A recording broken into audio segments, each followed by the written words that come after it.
Okay, നമ്മൾ അടുത്ത മൊഡ്യൂളിലേക്ക് പോവുകയാണ്. അടുത്ത മൊഡ്യൂളാണ് കോസ്റ്റ് അക്കൗണ്ടിങ് എന്ന് പറയുന്നത്. ഇവിടെ നമ്മൾ നോക്കുന്നത് കോസ്റ്റ് അക്കൗണ്ടിങ്ങിലെ ഏറ്റവും പ്രധാനപ്പെട്ട കുറെ കാര്യങ്ങളാണ്. മെറ്റീരിയൽ കോസ്റ്റ്, അതിനെ ഏത് രീതിയിൽ അക്കൗണ്ട് ചെയ്യണം, ക്ലിയർ ആണോ? എന്നിട്ട് അതിനുശേഷം മെറ്റീരിയൽ കോസ്റ്റ് വേരിയൻസുകളെ പറ്റി നമ്മൾ പഠിക്കും. സോ മെറ്റീരിയൽ കോസ്റ്റിംഗ്, അതിനകത്തെ കോമ്പണൻസ് എന്തൊക്കെ, അതിനകത്ത് പലതരത്തിലുള്ള സ്റ്റോക്ക് ലെവലുകൾ ഉണ്ട്, മനസ്സിലായോ? പല ടെക്നിക്സ് ഉണ്ട്, സ്റ്റോക്ക് കൺട്രോളിന് വേണ്ടി ഇൻവെന്ററി കൺട്രോളിന് ടെക്നിക്സ് ഉണ്ട്. ഇതെല്ലാം ഡിസ്കസ് ചെയ്ത് മെറ്റീരിയൽ കോസ്റ്റ് വേരിയൻസ് എന്ന് പറയുന്ന ടോപ്പിക് ഉണ്ട്. ഇതിന്റെ ഇക്വേഷൻസും കാര്യങ്ങളും ഉണ്ട്. ഇതിനകത്തെല്ലാം ചോദ്യം ചോദിക്കാൻ പറ്റുന്ന ഏരിയ, കാരണം ഇതെല്ലാം ചെറിയ ചെറിയ ഇക്വേഷൻസ് ആണ്. MCQവിൽ ചോദിക്കാൻ പറ്റുന്ന ഏരിയാസ് ആണ്. ഇക്വേഷൻസ് എല്ലാം തരും, അതെല്ലാം കാണാതെ പഠിക്കണം, സിമ്പിൾ ആണ്. അതിനുശേഷം നമ്മൾ ലേബർ കോസ്റ്റ് വേരിയൻസ് അല്ലെങ്കിൽ ലേബർ കോസ്റ്റ് വേരിയൻസ്, ഈ വക കാര്യങ്ങൾ പഠിക്കും. പിന്നെ ഓവർ ഹെഡിനെ പറ്റി പഠിക്കും. പിന്നെ പ്രോസസ് കോസ്റ്റിംഗ്, ഈ വക കാര്യങ്ങളൊക്കെ പഠിക്കും. അതാണ് കോസ്റ്റ് അക്കൗണ്ടിങ്ങിൽ. ഓക്കെ അല്ലേ? സോ അതായിരിക്കും നമ്മൾ ബേസിക്കലി ഈ ഒരു മൊഡ്യൂളിൽ മുഴുവനായിട്ടും നോക്കാനായി പോകുന്നത്, കോസ്റ്റ് അക്കൗണ്ടിങ്. പലതരത്തിലുള്ള അക്കൗണ്ടിങ് ഉണ്ടെന്ന് അറിയാം അല്ലെ? ഫിനാൻഷ്യൽ അക്കൗണ്ടിങ് ഉണ്ട്, അതുപോലെ ഒരു ടൈപ്പ് ഓഫ് അക്കൗണ്ടിങ് ആണ് കോസ്റ്റ് അക്കൗണ്ടിങ് എന്ന് പറയുന്നത്. അപ്പം ഫിനാൻഷ്യൽ അക്കൗണ്ടിങ്ങിനെക്കാളും എന്ത് ഡിഫറൻസ് ആയിരിക്കും കോസ്റ്റ് അക്കൗണ്ടിങ്ങിന് ഉണ്ടാവുക? ഫിനാൻഷ്യൽ അക്കൗണ്ടിങ് എക്സ്റ്റേണൽ റിപ്പോർട്ടിങ്ങിന് വേണ്ടിയിട്ടാണ് ഉപയോഗിക്കുന്നത്. നമുക്ക് യൂസേഴ്സ് ഉണ്ട് ഫിനാൻഷ്യൽ സ്റ്റേറ്റ്മെന്റിന്റെ, അവർക്ക് കുറെ ഇൻഫർമേഷൻസ് അറിയണം, അതിന് വേണ്ടിയിട്ടാണ് ഫിനാൻഷ്യൽ അക്കൗണ്ടിങ്. എന്നാൽ കോസ്റ്റ് അക്കൗണ്ടിങ് എന്ന് പറയുമ്പോൾ അത് ഒരു മാനേജ്മെന്റ് പർപ്പസിനും കൂടെ വേണ്ടിയിട്ടാണ്. നമുക്ക് ഫിക്സ് ചെയ്യണം നമ്മളുടെ പ്രോഡക്റ്റിന്റെ കോസ്റ്റ്, അതിനുവേണ്ടി കോസ്റ്റ് പ്രോപ്പർ ആയിട്ട് അസർട്ടൈൻ ചെയ്തേ പറ്റൂ. അതിനു വേണ്ടിയാണ് നമ്മൾ ഒന്നാമതായിട്ട് കോസ്റ്റ് അക്കൗണ്ടിങ് ചെയ്യുന്നത്. പിന്നെ നമുക്ക് കോസ്റ്റിനെ കൺട്രോൾ ചെയ്യണം, എന്നാലേ എഫിഷ്യൻസി കൂടത്തുള്ളൂ. ചെലവ് ചുരുക്കണം, അതിന് നമുക്ക് പ്രോപ്പറായിട്ട് അറിയണം ഏതൊക്കെ വഴിയിലൂടെയാണ് കോസ്റ്റ് വരുന്നത്. സോ അതിന് വേണ്ടിയിട്ടും കൂടെയാണ് കോസ്റ്റ് അക്കൗണ്ടിങ് നമ്മൾ നോക്കുന്നത്. അങ്ങനെ പല പർപ്പസ് ഉണ്ട് എന്തിന്, ഈ കോസ്റ്റ് അക്കൗണ്ടിങ് എന്ന് പറയുന്ന ഒരു സംഭവത്തിന്. ക്ലിയർ ആണോ? അതാണ് നമ്മൾ നോക്കാനായി പോകുന്നത്, കോസ്റ്റ് അക്കൗണ്ടിങ്. സോ ഞാൻ ഷെയർ ചെയ്യാം.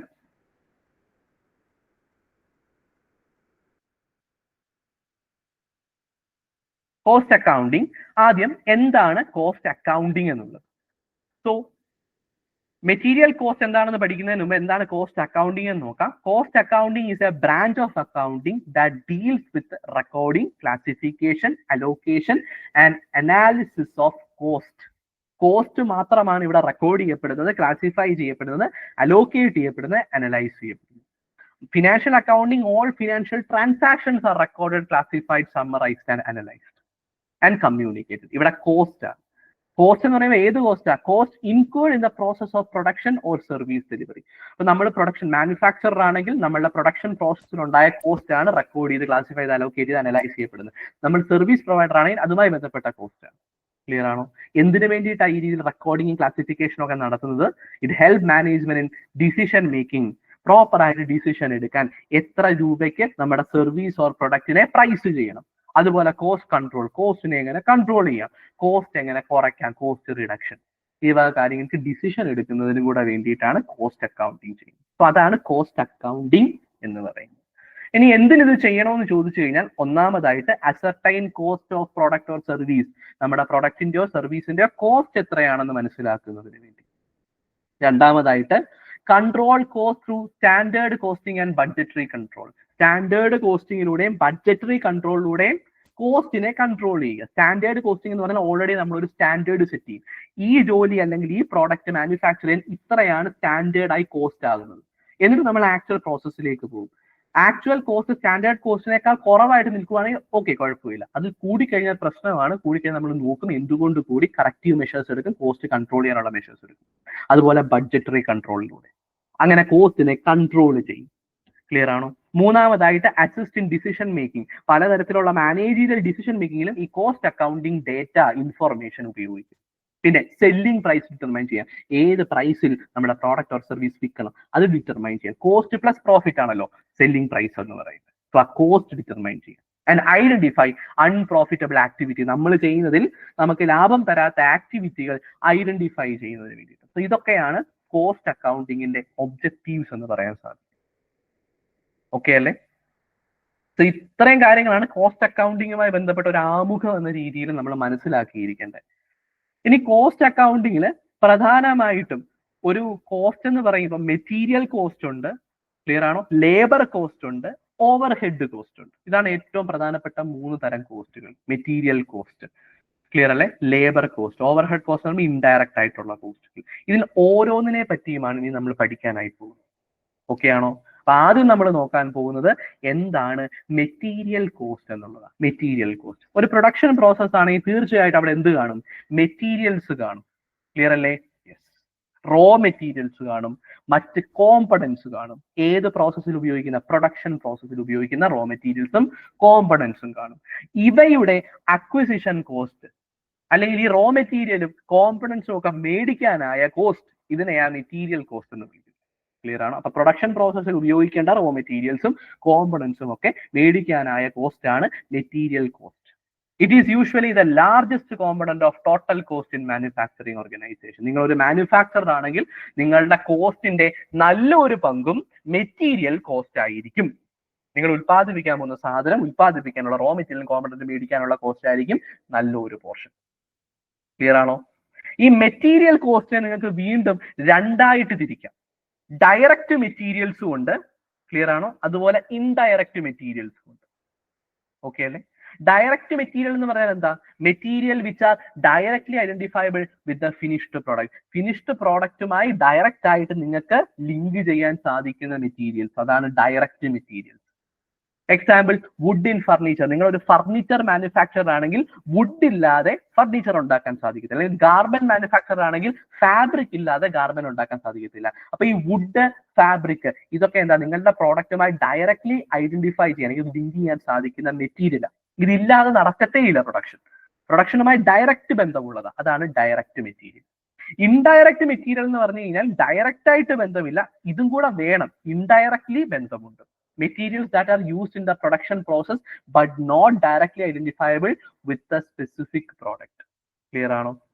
For example, lubricants. നമ്മൾ ഏതെങ്കിലും തരത്തിലുള്ള മെഷീൻസ് ഒക്കെ ഉപയോഗിക്കുന്നുണ്ടെങ്കിൽ അതിന് ഉപയോഗിക്കുന്ന ലൂബ്രിക്കന്റ്, ആ ലൂബ്രിക്കന്റ് ഒരിക്കലും ആ ഒരു വുഡോ അല്ലെങ്കിൽ ആ ഒരു ഫർണിച്ചറോ ഒന്നുമായിട്ട് മാറുന്നില്ല.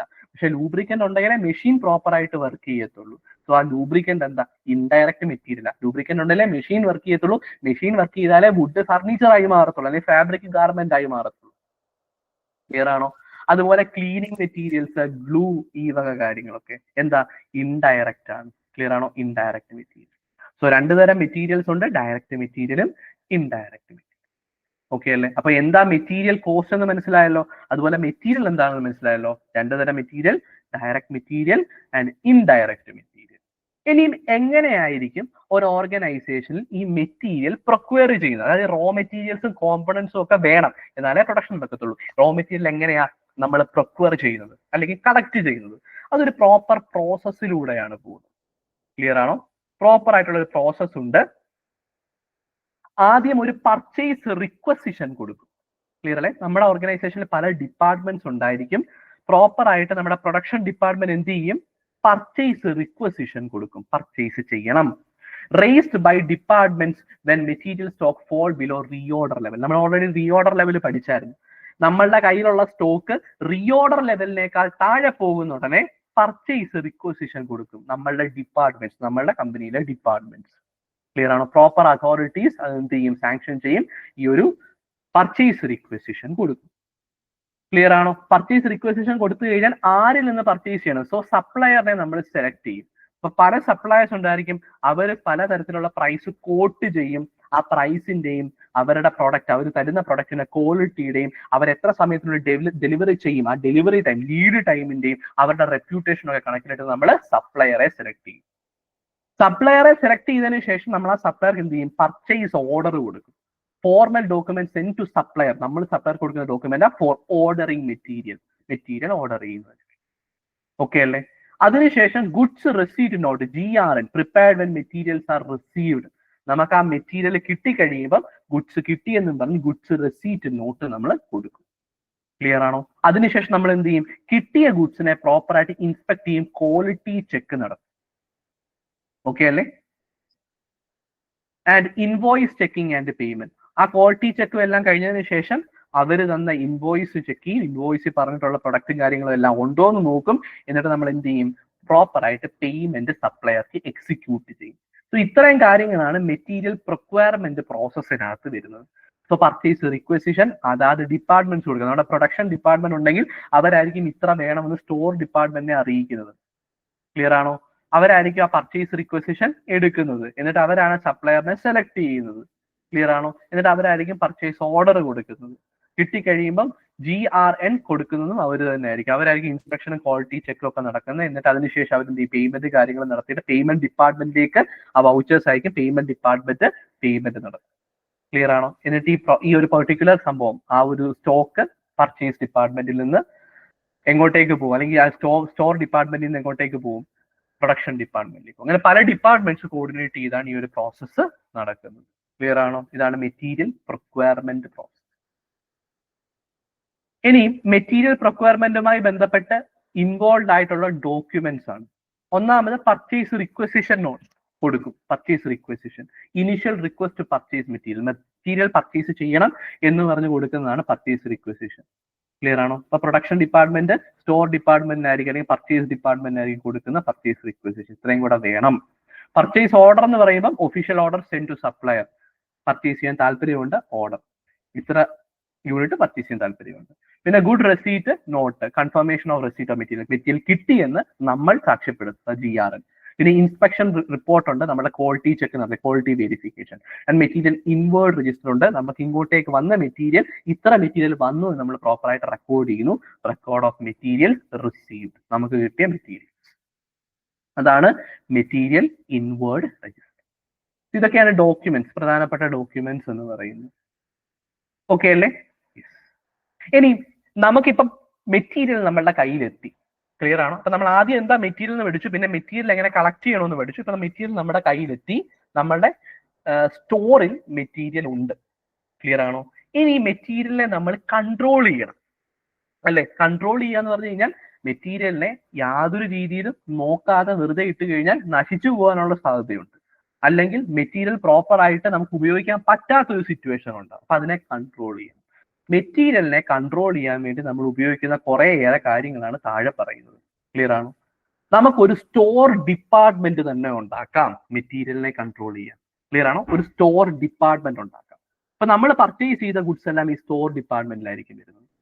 അപ്പൊ പ്രോപ്പർ ആയിട്ട് ഈ ഗുഡ്സ് സ്റ്റോർ ചെയ്യുക, ആ സ്റ്റോർ ചെയ്ത ഗുഡ്സിന്റെ സേഫ്റ്റി, ഈ ഗുഡ്സ് പ്രോപ്പറായി മറ്റ് ഡിപ്പാർട്ട്മെന്റ് പ്രൊഡക്ഷൻ ഡിപ്പാർട്ട്മെന്റിലേക്ക് ഇഷ്യൂ ചെയ്യുക, ഈ വക റെസ്പോൺസിബിലിറ്റി ഒക്കെ ആ സ്റ്റോർ ഡിപ്പാർട്ട്മെന്റിനെ നമുക്ക് ഏൽപ്പിക്കാം. ക്ലിയർ അല്ലേ? ഇനി ഈ സ്റ്റോർ ഡിപ്പാർട്ട്മെന്റിനകത്ത് ബിൻ കാർഡുകൾ നമുക്ക് എന്ത് ചെയ്യാം? സ്ഥാപിക്കാം.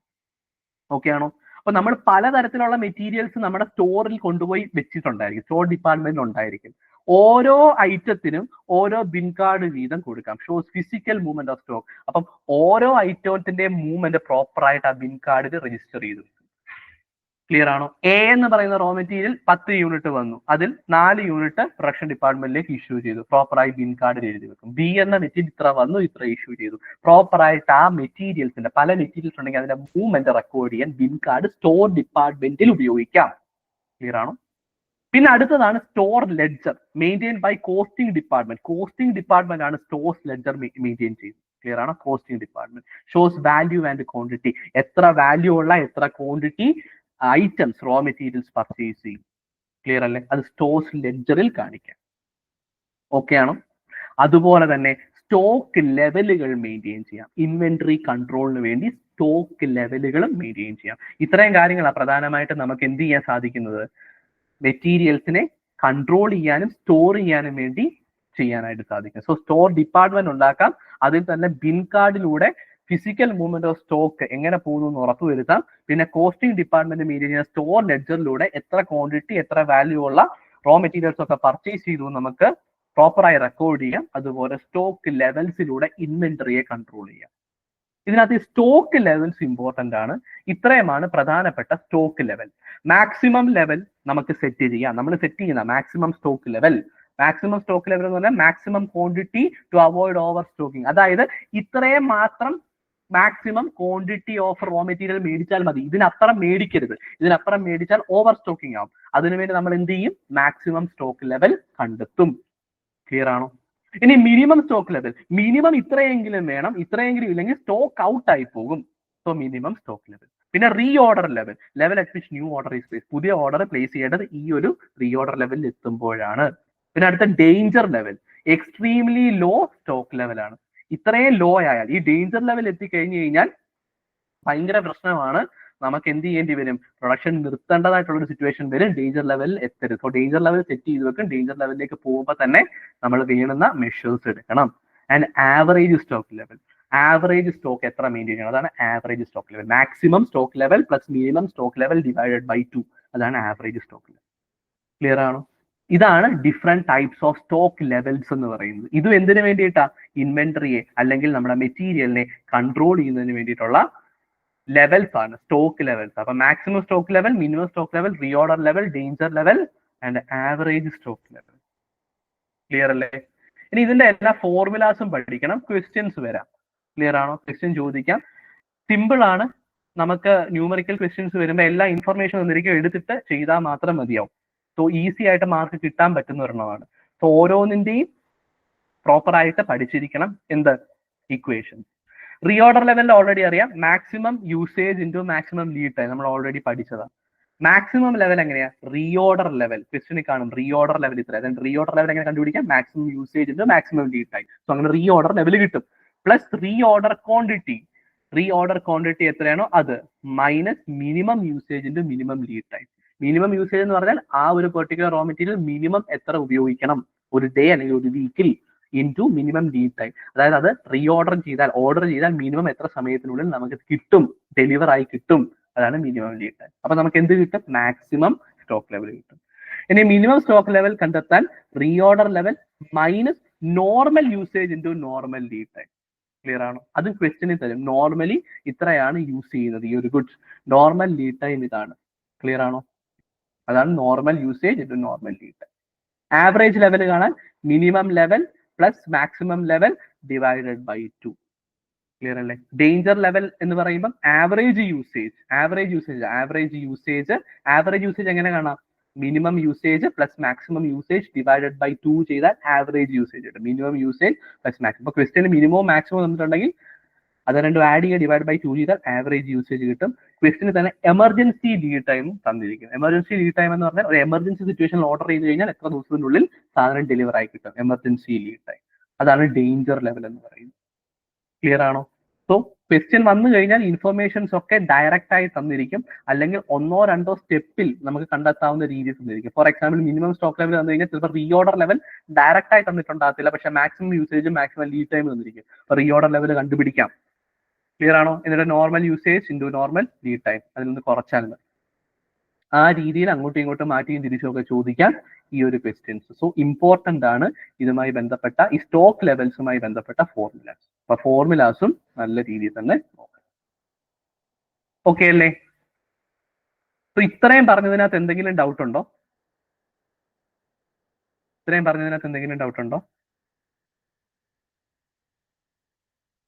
ഓക്കെ. അടുത്തതാണ് മെത്തേഡ്സ് ഓഫ് വാല്യൂവിങ് മെറ്റീരിയൽ ഇഷ്യൂ. അതായത് നമ്മളുടെ സ്റ്റോക്കിൽ ഇപ്പൊ കുറെ മെറ്റീരിയൽസ് ഉണ്ട്, അതായത് സ്റ്റോറിൽ ഇപ്പൊ കുറെ മെറ്റീരിയൽസ് ഉണ്ട്. ഈ മെറ്റീരിയൽസ് എങ്ങനെയാണ് മൂവ് ചെയ്യുന്നത്? ക്ലിയർ ആണോ? അല്ലെങ്കിൽ മെറ്റീരിയൽ കൺസ്യൂം ചെയ്ത മെറ്റീരിയലിന്റെ കോസ്റ്റ് എത്രയാണ് അത് കണ്ടുപിടിക്കാൻ വേണ്ടി. എന്റെ സ്റ്റോറിൽ 10 യൂണിറ്റ് ഉണ്ട്. അതിനകത്തുനിന്ന് ഇത്ര യൂണിറ്റ് 4 യൂണിറ്റ് ഞാൻ എന്ത് ചെയ്തു? ഉപയോഗിച്ചു. ഞാൻ ഉപയോഗിച്ച 4 യൂണിറ്റിന്റെ വില എത്ര? അതൊരു കോംപ്ലിക്കേറ്റഡ് ആയിട്ടുള്ള ക്വസ്റ്റ്യൻ ആണ്. ഇപ്പൊ എന്റെ ഒരു 1000 യൂണിറ്റ്സ് ഉണ്ടെങ്കിൽ ഈ 1000 യൂണിറ്റ്സ് ഒറ്റ അടിക്കായിരിക്കത്തില്ല ഞാൻ മേടിച്ചിട്ടുണ്ടാവുക. ക്ലിയർ ആണോ? പല പല ബാച്ച് ആയിട്ട് പല പല ഓർഡറിലായിരിക്കും ഞാനത് മേടിച്ചിട്ടുണ്ടാവുക. ഓരോ ഓർഡറിലും വില, മാർക്കറ്റ് വാല്യൂ വ്യത്യസ്തമായിരിക്കും അല്ലേ? മാർക്കറ്റ് വാല്യൂ വ്യത്യസ്തമാകുമ്പോൾ ഞാൻ ഈ മേടിച്ച 1000 മെറ്റീരിയലും ഒരേ മെറ്റീരിയൽ ആണെങ്കിൽ പോലും പല വിലക്കായിരിക്കും പല കാലഘട്ടത്തിൽ ഞാൻ മേടിച്ചിട്ടുണ്ടാവുക. ഇതിനകത്തു നിന്നാണ് ഞാൻ എന്ത് ചെയ്യുന്നത്? എടുത്ത് പ്രൊഡക്ഷന് പോകുന്നത്. പ്രൊഡക്ഷന് പോകുമ്പോൾ ഞാൻ ഇതിനകത്തു നിന്ന് എടുത്ത മെറ്റീരിയൽസിന്റെ കറക്റ്റ് വില അറിയണം, എന്നാലേ കോസ്റ്റ് കറക്റ്റ് ആയിട്ട് അസർട്ടൈൻ ചെയ്യാൻ പറ്റത്തുള്ളൂ. ഫോർ എക്സാമ്പിൾ എന്റെ കയ്യിൽ 100 മെറ്റീരിയൽസ് ഉണ്ട്, സ്റ്റോറിനുണ്ട്. അതിൽ 10 മെറ്റീരിയൽസ് ഞാൻ 10 രൂപ പെർ പീസ് ആണ് മേടിച്ചത്. ഒരു 50 എണ്ണം, ബാക്കി 50 എണ്ണം ഞാനൊരു 20 രൂപ പെർ പീസാണ് മേടിച്ചത്. മാർക്കറ്റ് പ്രൈസ് കുറച്ച് കൂടി. ക്ലിയർ അല്ലേ?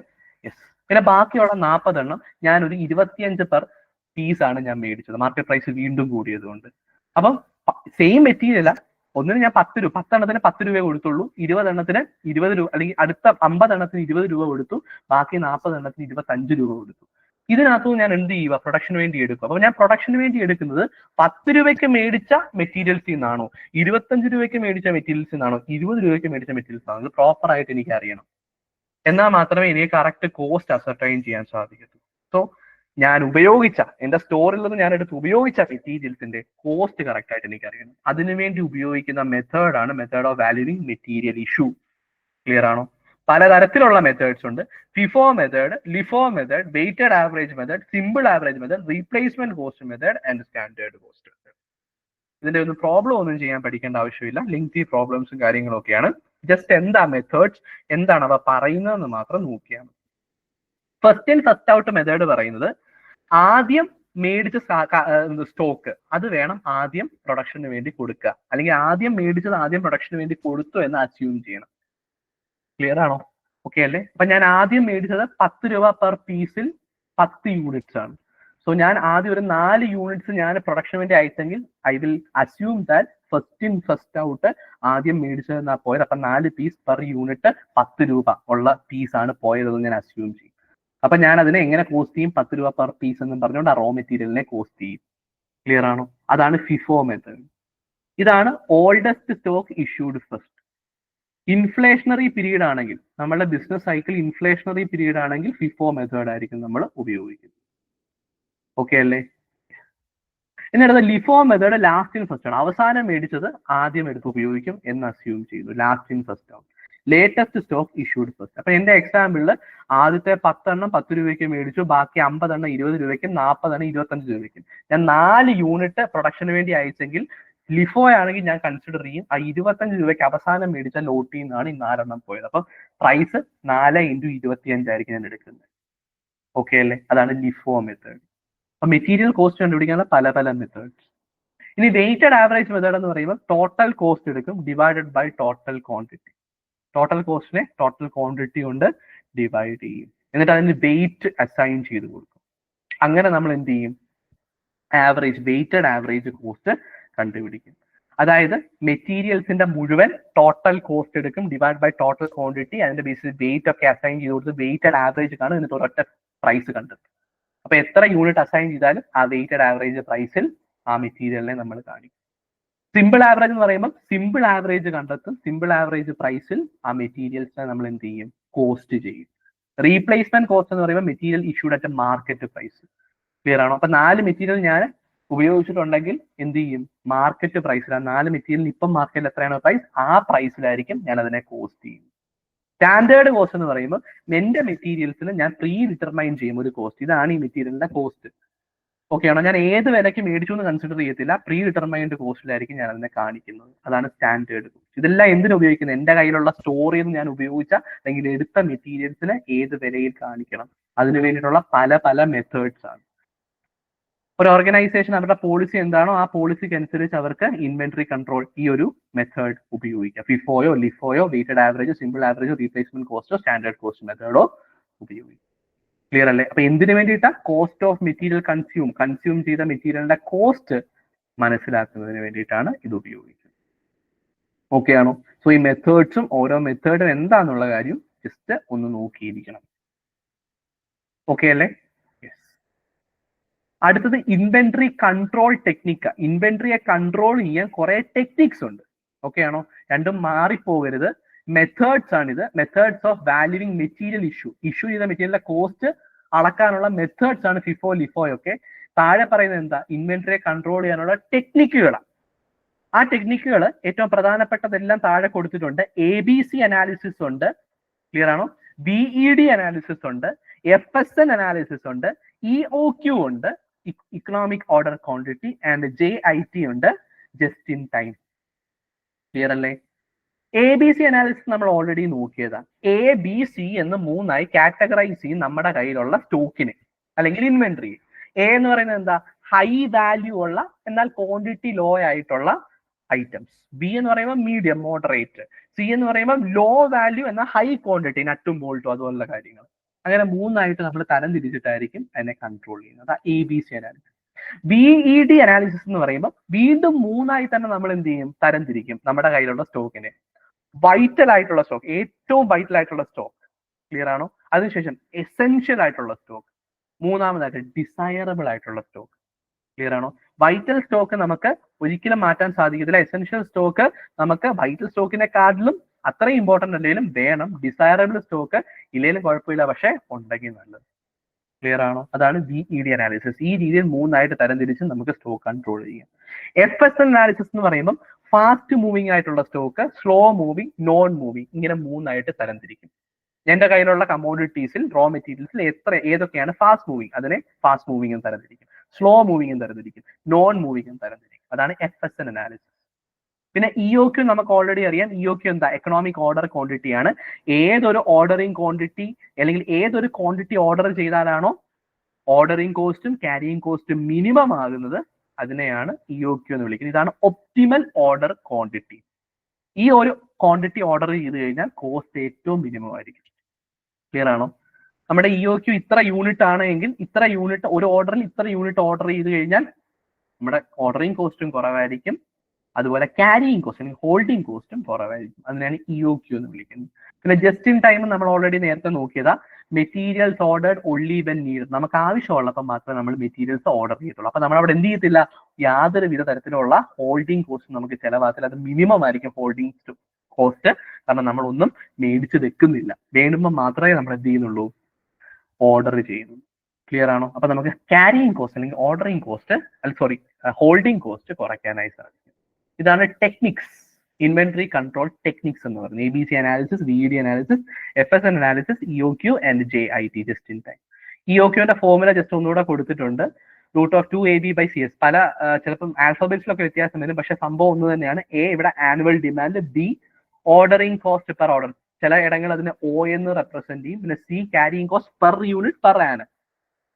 ക്ലിയർ ആണോ?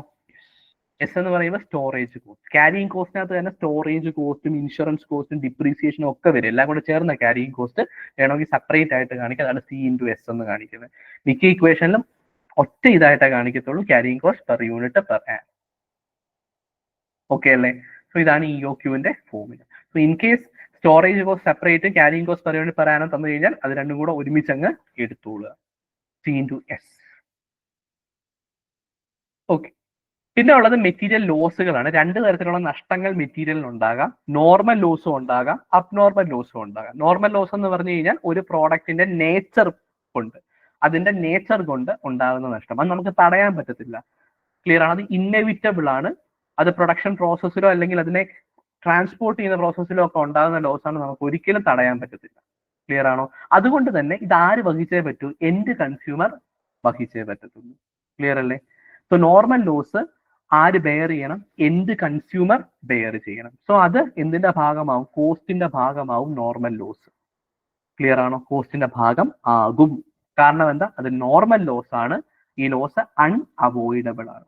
എന്നാൽ അബ്നോർമൽ ലോസോ നമ്മളുടെ മിസ്റ്റേക്ക് കൊണ്ട് ഉണ്ടാകുന്ന, വേണമെങ്കിൽ അവോയ്ഡ് ചെയ്യാൻ പറ്റുമായിരുന്നു. അത് നമ്മളുടെ നഷ്ടമായി, നമ്മളുടെ എക്സ്പെൻസ് അല്ലെങ്കിൽ ലോസ് ആയി നമ്മളുടെ കോസ്റ്റിംഗ് P&L കൊണ്ടുപോയി നമ്മൾ കാണിക്കും. നമ്മളുടെ അബ്നോർമൽ ലോസ് അതൊരിക്കലും പ്രോഡക്റ്റിന്റെ പ്രൈസിനകത്ത് വരത്തില്ല. ക്ലിയർ ആണോ? അത് എൻഡ് കൺസ്യൂമർ സഫർ ചെയ്യേണ്ട ആവശ്യമില്ല. സോ അബ്നോർമൽ ലോസ് നമ്മുടെ തെറ്റുകൾ ഉണ്ടായതാണ്, അത് എൻഡ് കൺസ്യൂമർ സഫർ ചെയ്യേണ്ട. നോർമൽ ലോസ് നോർമലി ഉണ്ടാകുന്ന ലോസ് ആണ്, അത് എൻഡ് കൺസ്യൂമർ സഫർ ചെയ്യണം. ക്ലിയർ അല്ലേ? സോ ഇത്രയും കാര്യങ്ങൾ നമ്മൾ ഇന്ന് ഡിസ്കസ് ചെയ്തത് എന്തുമായിട്ട് ബന്ധപ്പെട്ട്? മെറ്റീരിയൽ കോസ്റ്റുമായിട്ട് ബന്ധപ്പെട്ട്. ബാക്കി കുറച്ചുകൂടെ പോർഷൻസ് ഉണ്ട്. ആ പോർഷൻസ് നമുക്ക് അടുത്ത ക്ലാസ്സിൽ ഡിസ്കസ് ചെയ്യാം. എന്നിട്ട് കുറച്ച് MCQ ക്വസ്റ്റ്യൻസും കൂടെ നമുക്ക് ഡിസ്കസ് ചെയ്യാം. അതിനുശേഷം മെറ്റീരിയൽ വേരിയൻസുകൾ നമ്മൾ നോക്കും. ഇതേപോലെ കുറെ ഇക്വേഷൻസ് അതിനകത്തുകൊണ്ട്, സിമ്പിൾ ആയിട്ടുള്ള ഇക്വേഷൻസ് ആണ്, യാതൊരു വിധ പ്രശ്നവും അതിനകത്തില്ല.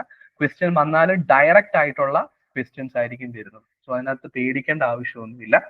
വളരെ സിമ്പിൾ ആയിട്ടുള്ളതാണ്, പക്ഷെ കാണാതെ ഒന്ന് പഠിക്കണം. ഓക്കെ ആണോ?